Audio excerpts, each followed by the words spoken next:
1,200 years ago, a monk woke up, looked at the bowl he drank from in the dark, and realized it was a human skull.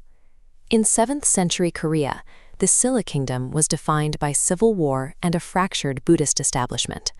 For the era's elite, ultimate truth was a foreign commodity, something to be found only in distant lands. Seeking those distant, untainted teachings, a monk named Wonhyo and his companion Wisong began a grueling pilgrimage toward Tong, China. Near the coast, a torrential rainstorm halted their progress, forcing them to scramble into what they believed was an earthen sanctuary to wait for dawn. In the pitch black, parched with thirst, Wonhyo groped the floor until his hand touched a smooth bowl.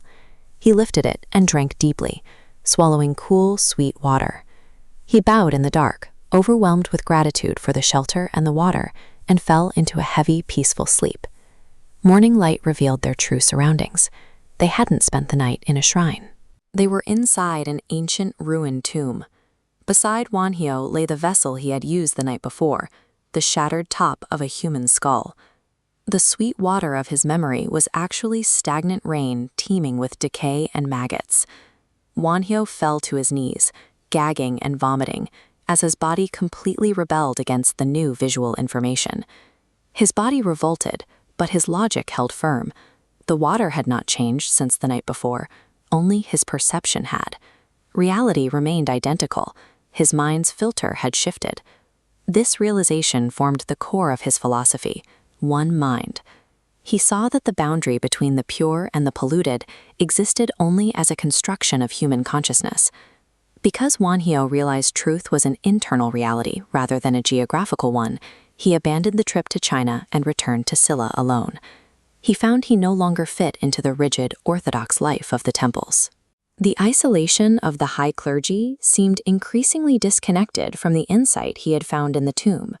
The state-sponsored monastic establishment was prestigious and physically imposing, built on massive foundation stones that elevated the clergy far above the common people. Wonhyo began deliberately dismantling his place in this hierarchy. He broke his monastic precepts, fathering a son with Princess Yosek. Eventually, he surrendered his title, stripped off his monk's robes, and re-entered the secular world as a layman. By collapsing the wall between his elite standing and the street, he demolished the boundary between the sacred and profane. Adopting the name Sosanggosa, or small layman, he embraced a life of muai, total non-hindrance. He lived among the lowest rungs of society, wandering freely through taverns, markets, and peasant farms. He carried a hollowed-out gourd used by clowns, using it as a drum to sing and dance in the streets. Through these performances, he taught mulberry farmers and potters a simple chant of the Buddha's name, bypassing the complex academic texts of the elite. He viewed this eccentric behavior as upaya, a skillful means of teaching that met people within their own everyday reality. His presence among the poor demonstrated his one-mind theory in practice. It suggested that a peasant held the exact same capacity for insight as an aristocratic high priest. Despite his street-level eccentricities, Wonhyo remained an unmatched intellectual force in East Asian philosophy. He settled at Bunhwangsa Temple, dedicating his later years to a period of intense academic production.